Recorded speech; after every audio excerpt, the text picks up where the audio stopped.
Thank you for listening to Mormon Sex Info. This episode is an archived episode and is only now becoming publicly available. Mormon Sex Info relies on contributions. To contribute, please visit mormonsex.info. And now, please enjoy this episode.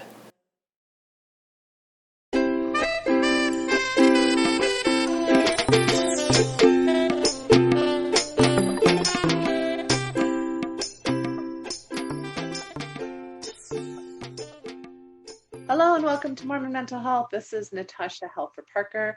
I am really glad to be back after what it feels like a bit of a hiatus from the podcast. July is always a crazy month for me with presenting at Sunstone and traveling to Utah. So anyway, here I am, and I'm kind of here last minute because of the news about the announcement from the Church of Jesus Christ of Latter-day Saints today that said that they have come up with a mandatory training for those working with youth and adolescents, and I have not had a chance to look at it. They're not making it horribly easy to look at. I don't think you need to have the login and your member ID number and all of that kind of stuff, and I haven't even had a chance to look at all of that or try to figure that out. But I noticed that Jennifer Limones, who was on a Facebook group I'm a part of, had overviewed the program, and she would like to share some of her insights about it. I would like to invite some of her insights. So I'm going to bring her on the show. Before we get started, though, just please remember that Mormon Mental Health Podcast is a podcast that relies on listener support. I cannot continue to provide this podcast without financial support from donors. So if this is a podcast that you listen to and find valuable, get a lot of really positive feedback, and I'd love to see that value be translated into financial support so that we can continue to give you great content. And I'm looking at bringing on several different hosts, and I would love to pay them for some of their time. I can't do any of those things, plus pay the person who edits our content and website stuff and all that without your support. So for those of you who already do support the podcast, thank you so much. It's pretty easy to do that. Right on the website, there's like a little donor box. So whether you do that kind of as a subscription or a one-time donation, anything helps. Even little tiny bits really add up. So thanks in advance. Jennifer, welcome to the show. Hi, thanks. Hi. So right off the bat, let me just ask you to introduce yourself. Yeah, my name is Jennifer Limones. I grew up a member of the church, was born into the covenant, and grew up a member of the church here in the Portland, Oregon area. And I am myself a survivor of childhood sex abuse within the church. And the activism that Sam has done, it just really strikes close to home for me. And I'm so grateful for what he's done. So I've been following really closely with everything that Protect LDS Children has been doing. And now they're merged into Protect Every Child, which is great. And I've been watching closely with the changes that the church has been making in correlation to the activism that he has been doing. So I find it interesting, kind of the coincidental timing on things. Meaning that I'm guessing you think that activism works, that the church does have to kind of react to members who make a stink, I guess, about things that are important and that kind of get support from a lot of people. I do. I think that I think that a lot of it is just awareness. As members of the church, my husband and I weren't really aware of what was going on outside our bubble with in regards to awareness with this type of thing. And so once the word kind of gets out and people talk about these things and just opening discussion up for families, for parents, I think it's been great. Yeah. And you were at the march last year, correct? I was, yeah. My friend and I last minute decided to fly out for the march, and that was an awesome experience. That's wonderful. That's really wonderful. Okay, so you got on the website. I did.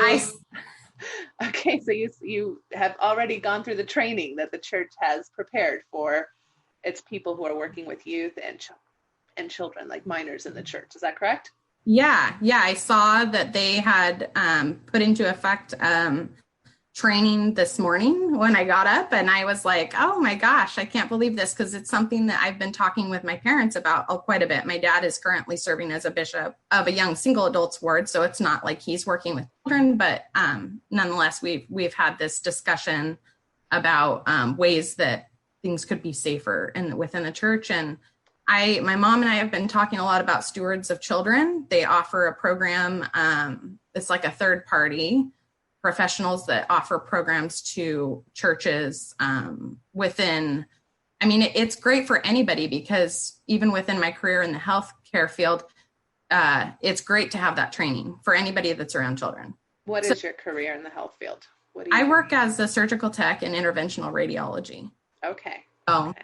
And I've worked in family practice as well. So not a lot of interaction with children now, but I have my two young boys. I've got an 11-year-old and a 7-year-old.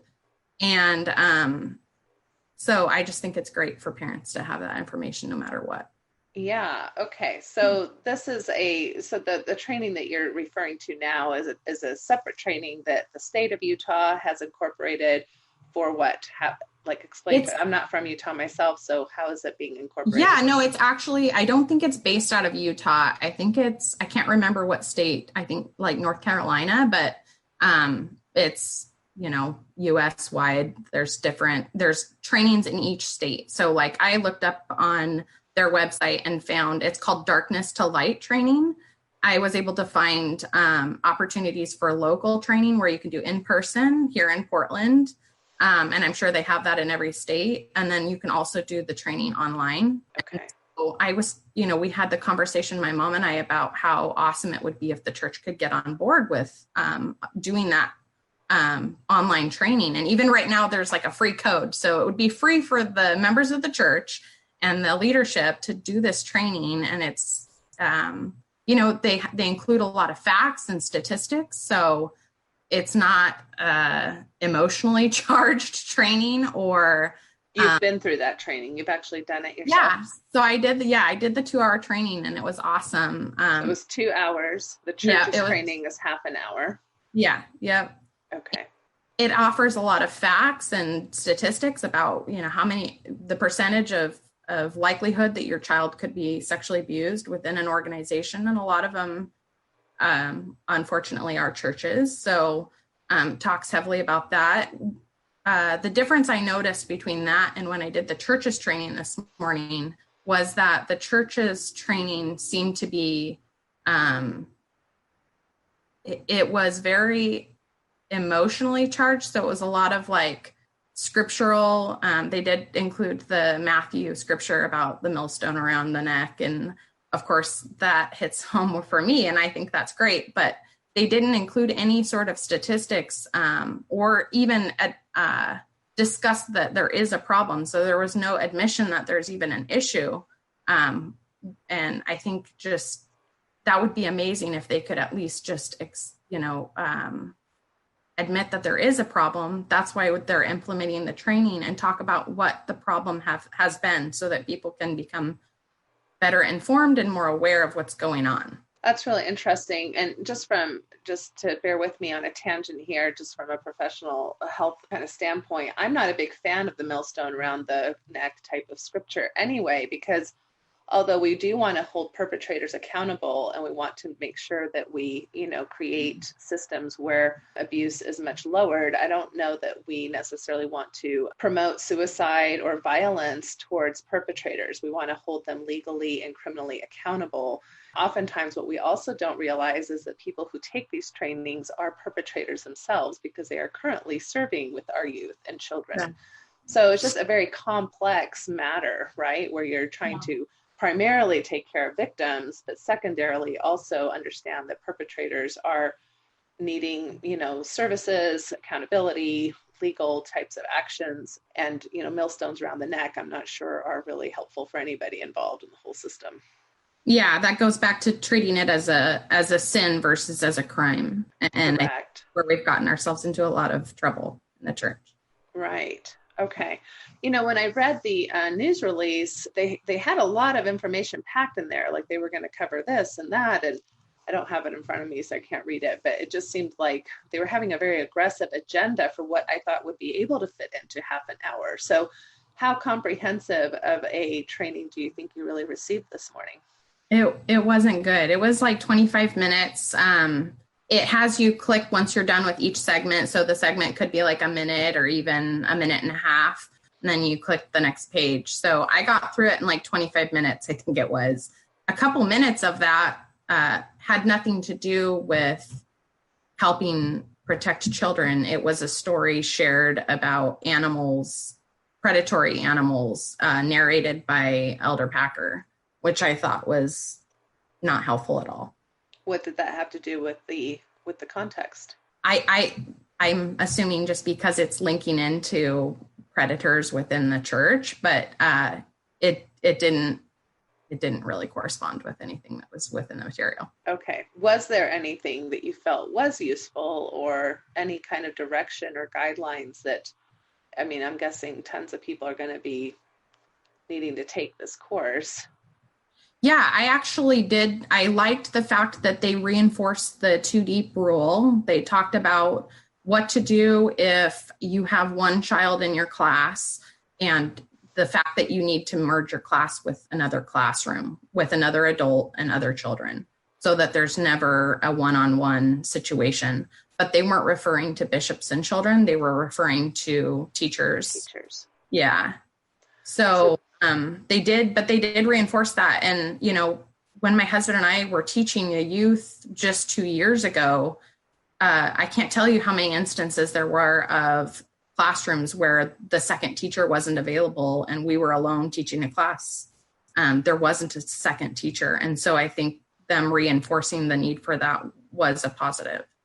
Okay, so that's one guideline that was helpful and positive. Anything else as far as what to do or who to call, or what to, you know, if you come across a situation where a kid, you know, either divulges information or you're aware of a situation, anything of that nature? Yeah, it seems like I'm assuming that this training was created in part for the new scouting.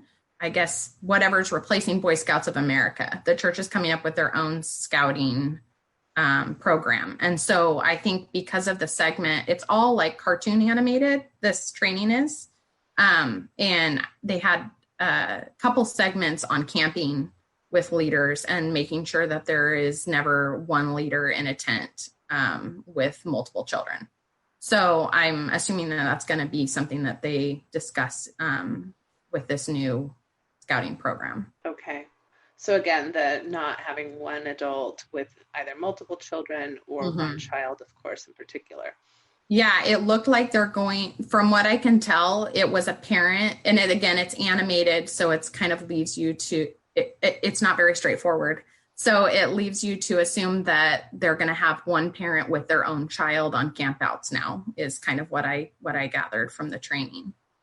It has a little animated segment where a dad is alone with his kid, and then another child was going to join in that tent, and they basically said that they would need one adult per child. So I can't, it wasn't super straightforward in my mind about what their new policies are going to be, but I am assuming that they'll probably have more to come. I didn't click on all of the links, so there was like links under each segment that you can read from the handbook. And so I don't know if they've made some changes to the handbook, but those links. It was the bishop's handbook, or? Yeah, the handbook number 2. Okay. So the stuff that's already been available. Yeah, unless they're making changes to that too, which I'm not sure. Okay. And so you mentioned this other training that you've also taken had a lot more statistics and kind of more of a maybe forward approach as far as disinformation versus making it spiritual and emotional. Any other differences that you would have noticed between the two? That was the biggest difference for me, is that it was all, this entire training was from a spiritual, religious-based lens, as opposed to safety and statistics and what's legal and what's not legal versus spiritual well-being of children. So That's the main takeaway from me, the difference between the two. And just the time, how much shorter the training was, and how much more vague it was as well. Yeah, and this is something that the church itself is saying will be required every 3 years. So half an hour every 3 years on sexual abuse training doesn't equate to me as something that's being taken horrifically seriously, just as far as the type. I mean, I get that it's hard to get people to take any trainings, especially people who are in volunteer situations. Yeah. And yet, so I mean, they probably want to make it as short and succinct as possible. And yet half an hour every 3 years just doesn't seem like the type of robust, comprehensive type of training we might want to be providing parents and teachers and leaders and bishops and young men's and young women's presidencies, etc. Yeah, I don't know that they have realized that it needs to be as high of a priority as I think it does. It's not a half an hour every 3 years because it's as big of a problem as it is. They need to put some more weight into that. Right. Well, and they did say that the course was developed with the input of mental health professionals. Of course, they didn't say which mental health professionals. I don't know if these are people who work for LDS Family Services or kind of people who are inside the bubble of Mormonism, whereas I would prefer to be, very trauma-informed specialists that are nation-renowned. We should be able to afford to get, comprehensive and kind of expertise from the best in the nation, right? Or even the best in the world as far as this kind of things go. We're an international church and we have lots of resources. So it was disappointing to not really get a sense of where and who they got input from, and kind of create some issues for me as far as an internal system when we know that the church already has a lot of problems kind of being self-protective versus having a third party that's going to hold us accountable and kind of, make sure that we're following best care standards of practice, that we're following trauma-informed care regulations, things of that nature. Yeah, I agree. And going back to the Stewards of Children program, they have available, it's a third-party program, and the one that was in Portland was actually being hosted at a Baptist church in the area.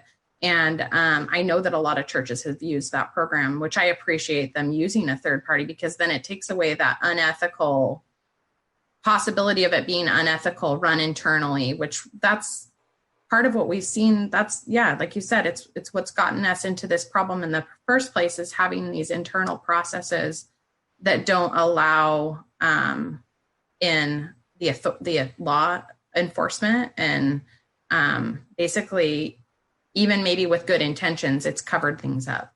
Right. Like we have issues with transparency. We have, many of the stories that you and I, for example, heard from people at the march are stories where people went and tried to get help from leaders, and either they weren't believed, or they were kind of minimized, or they were blamed. Like that kind of happened, especially when we have such a history of, again, I don't think necessarily maliciously, but of course, a high priest leader couldn't do that, right? So we hold people up on pedestals and have no capability of really holding perpetrators who are high in stature and charisma and standing responsible for some of these things that their children or other children or minors might come forth and report. I know many people have been told things like, oh, you're probably just seeking attention, or what's going on, or even if there were issues, the stake or bishop leadership tends to want to protect the family and puts the perpetrator through a process of repentance, thinking that that's going to solve the problem,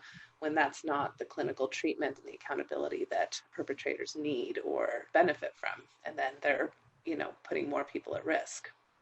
Yeah, I agree 100%. I think that for decades we've seen them try to help people, but not having the tools that they know that they're able to actually help people. And so it's just this cycle of trying to rehabilitate offenders without having any professionals involved and releasing them back into the community and having them offend again. And it's tragic. Right. What do you think about the interesting dichotomy between having this training saying, nobody should have a one-on-one interview with a child, or not a one-on-one interview, a one-on-one, setting with a child, And yet we do nothing to change the worthiness interview process, which is something that I know the Protect Every Child movement has been so, staunch on. And on top of it, asking, explicitly sexual questions and things that we know from a mental health community that are harmful to children and teens. So how do you handle that dichotomy? Like, Yeah. I just listened to this training that says no one-on-one teachers and meetings, and yet we have this huge tradition that allows for it to happen on a weekly basis, and where most of the stories come from, as far as, there are stories about primary teachers, but there's many, many more stories about inappropriate, interactions with leaders in these one-on-one worthiness interviews. Yeah, I think it goes back to the fact that even though some might not want to admit it, we are holding our bishops on a pedestal and believing that they are more inspired than the rest of us lay leadership have been. And so when you're saying it's not okay to have a teacher one-on-one, but it is okay to have a bishop one-on-one with a child, why is there a difference, And the other thing that I was really hopeful for with this new training is the fact that they would be implementing background checks, which I was disappointed that wasn't part of the new safety training. I think that's huge.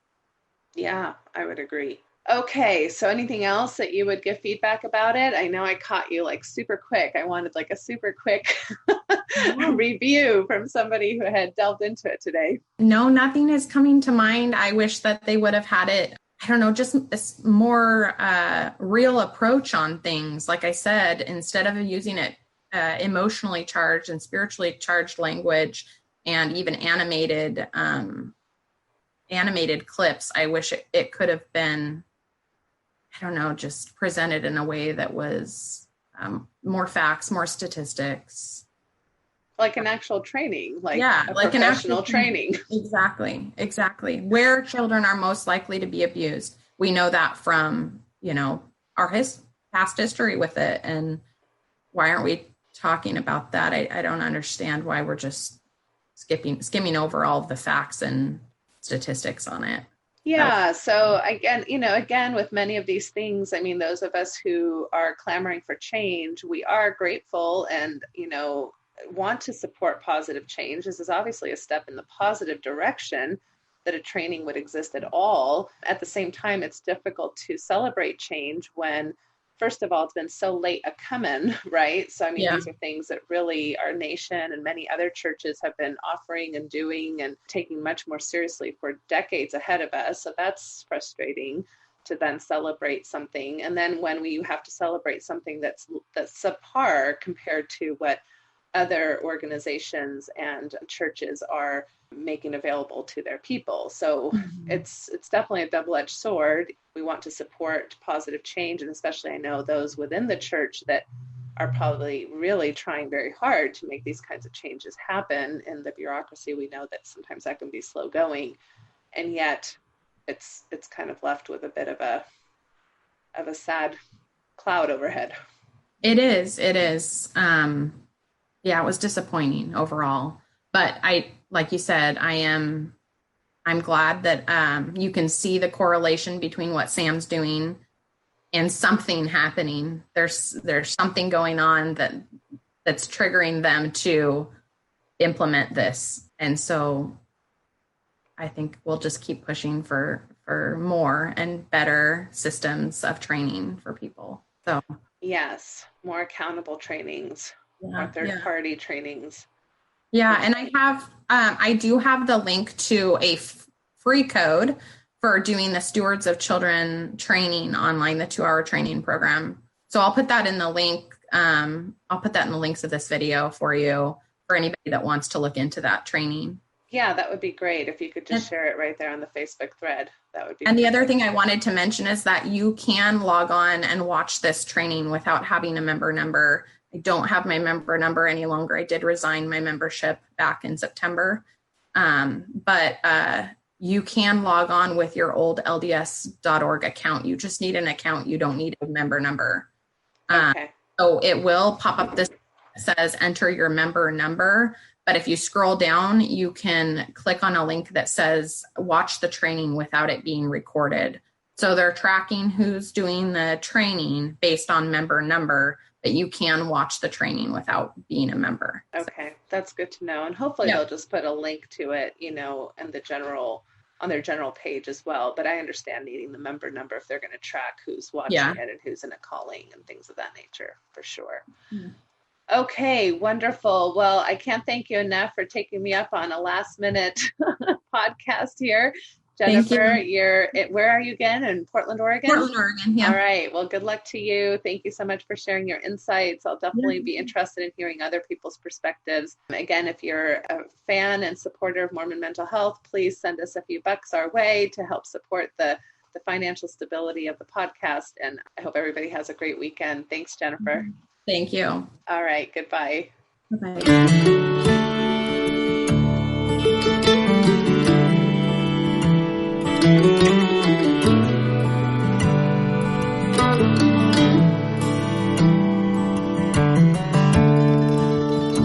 We took the long road home, turned minutes into miles, and as the evening traveled on, the sunset bathed your smile. We stopped beneath the desert stars, wrapped in each other's arms. Was as simple as I love you, an ordinary, extraordinary truth.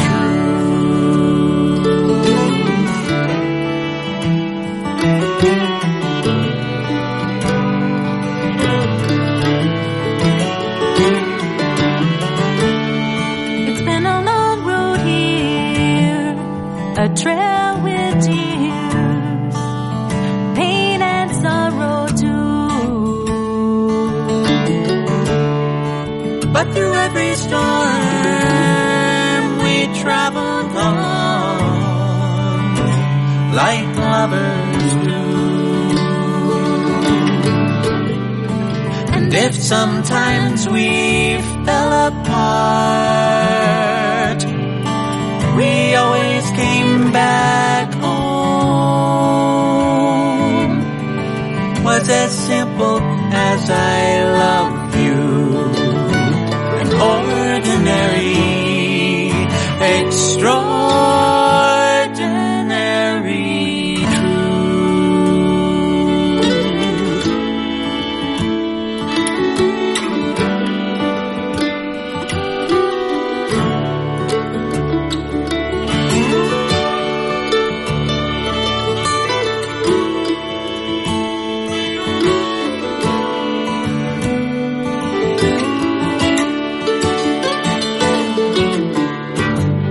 Some people say love is blind and forever is too long. But I see your eyes in every sunrise. Can't imagine life alone.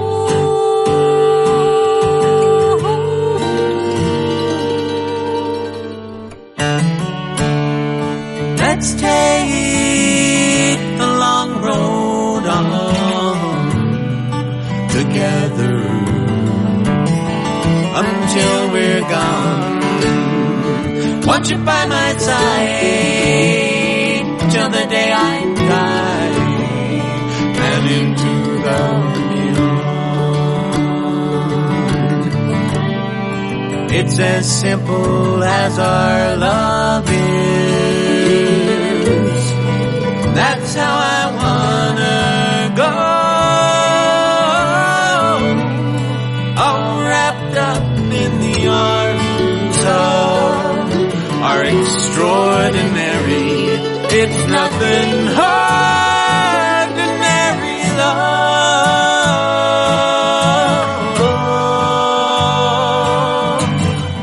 Ordinary. No, it's extraordinary.